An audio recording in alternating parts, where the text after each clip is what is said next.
ನಮಸ್ಕಾರ ಸ್ನೇಹಿತರೆ. ಕನ್ನಡದ ಗೆಳೆಯ ಸಿನಿಮಾದಲ್ಲಿ ನಟಿಸಿರುವ ನಟಿ ರಾಖಿ ಸಾವಂತ್ ಅವರು ಮತ್ತೆ ಸುದ್ದಿಯಲ್ಲಿದ್ದಾರೆ. ವೈಯಕ್ತಿಕ ಜೀವನದ ವಿಷಯವನ್ನ ಅವರು ಹಂಚಿಕೊಂಡಿದ್ದಾರೆ.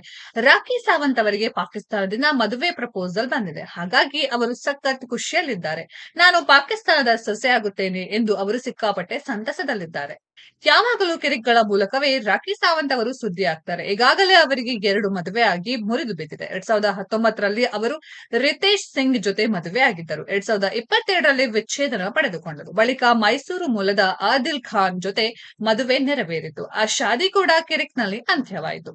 ಈಗ ರಾಖಿ ಸಾವಂತ್ ಅವರು 3ನೇ ಬಾರಿಗೆ ಮದುವೆಯಾಗಲು ಸಜ್ಜಾಗಿದ್ದಾರೆ. ಈ ಬಾರಿ ಅವರು ಪಾಕಿಸ್ತಾನದ ಹುಡುಗನ ಕೈ ಹಿಡಿಯಲಿದ್ದಾರೆ. ಪಾಕಿಸ್ತಾನದಲ್ಲಿ ಗುರುತಿಸಿಕೊಂಡಿರುವ ನಟ ಮಾಡೆಲ್ ಡೋಡಿ ಖಾನ್ ಜೊತೆ ರಾಖಿ ಸಾವಂತ್ ಮದುವೆ ಆಗುವುದಾಗಿ ತಿಳಿಸಿದ್ದಾರೆ. ಡೋಡಿ ಖಾನ್ ಅವರು ಅಲ್ಲಿ ಪೊಲೀಸ್ ಅಧಿಕಾರಿಯಾಗಿಯೂ ಕೆಲಸ ಮಾಡ್ತಿದ್ದಾರೆ. ಸ್ವತಃ ಡೋಡಿ ಖಾನ್ ಅವರು ರಾಖಿ ಸಾವಂತ್ಗೆ ಮದುವೆಯ ಪ್ರಪೋಸ್ ಮಾಡಿದ್ದಾರೆ.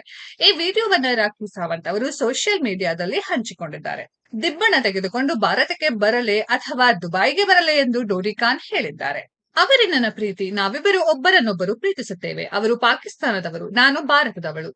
ನಮ್ಮದು ಲವ್ ಮ್ಯಾರೇಜ್ ಆಗಲಿದೆ ಎಂದು ರಾಖಿ ಸಾವಂತ್ ಅವರು ಹೇಳಿದ್ದಾರೆ. ಈ ನಡುವೆ ಮಾಜಿ ಪತಿ ಆದಿಲ್ ಖಾನ್ ಬಗ್ಗೆ ರಾಖಿ ಸಾವಂತ್ ಕಿಡಿಕಾರಿದ್ದಾರೆ. ನಾನು ಈಗ ಮದುವೆ ಆಗುತ್ತಿರುವುದಕ್ಕೆ ಆದಿಲ್ ಖಾನ್ಗೆ ಹೊಟ್ಟೆ ಕಿಚ್ಚು, ಅವನಿಗೆ ಕೆಟ್ಟ ಪ್ರಚಾರ ಬೇಕು. ಈ ಮೂರ್ಖನಿಗೆ ನಾನು ಪ್ರಚಾರ ನೀಡುವುದಿಲ್ಲ ಎಂದು ರಾಖಿ ಸಾವಂತ್ ಹೇಳಿದ್ದಾರೆ. ಮಕ್ಕಳಿಗೆ ಭಾರತದಲ್ಲಿ ಜನ್ಮ ನೀಡಬೇಕೋ ಅಥವಾ ಪಾಕಿಸ್ತಾನದಲ್ಲಿ ಜನ್ಮ ನೀಡಬೇಕೋ ಎಂಬ ಬಗ್ಗೆ ನಾನು ಇನ್ನೂ ನಿರ್ಧಾರ ಮಾಡಿಲ್ಲ. ಮೆಕ್ಕಾ ಮದೀನಾಗೆ ಹೋಗುವ ಹುಡುಗ ನನಗೆ ಬೇಕಿತ್ತು. ಪಾಕಿಸ್ತಾನದ ಹುಡುಗರು ಇಸ್ಲಾಂ ವಿಚಾರದಲ್ಲಿ ಬಹಳ ಗಟ್ಟಿಯಾಗಿರ್ತಾರೆ. 5 ಬಾರಿ ನಮಾಜ್ ಮಾಡ್ತಾರೆ. ನನ್ನನ್ನು ಮದುವೆ ಆಗುವರು ಪಾಕಿಸ್ತಾನದಲ್ಲಿ ದೊಡ್ಡ ಪೊಲೀಸ್ ಅಧಿಕಾರಿ ಹಾಗೂ ನಟ ಕೂಡ ಹೌದು ಎಂದು ರಾಖಿ ಸಾವಂತ್ ಅವರು ಹೇಳಿದ್ದಾರೆ. ಅವರ ಈ 3ನೇ ಮದುವೆಯ ಸುದ್ದಿ ತಿಳಿದು ನೆಟ್ಟಿಗರ ಬಗೆಯಲ್ಲಿ ಕಮೆಂಟ್ ಮಾಡ್ತಿದ್ದಾರೆ. ಸ್ನೇಹಿತರೆ, ಈ ನಟಿಯ ಬಗ್ಗೆ ನಿಮ್ಗೆ ಅನ್ಸುತ್ತೆ ಅನ್ನೋದನ್ನ ಕಾಮೆಂಟ್ ಬಾಕ್ಸ್ ಅಲ್ಲಿ ಕಾಮೆಂಟ್ ಮಾಡಿ. ಈ ವಿಡಿಯೋ ಇಷ್ಟ ಆಗಿದ್ರೆ ಲೈಕ್ ಮಾಡಿ, ಶೇರ್ ಮಾಡಿ, ಚಾನೆಲ್ ನ ಸಬ್ಸ್ಕ್ರೈಬ್ ಮಾಡಿ, ಪಕ್ಕದಲ್ಲಿ ಇರೋ ಬೆಲ್ ಐಕಾನ್ ನ ಹಿಟ್ ಮಾಡಿ. ಮುಂದಿನ ವಿಡಿಯೋದಲ್ಲಿ ಭೇಟಿಯಾಗೋಣ.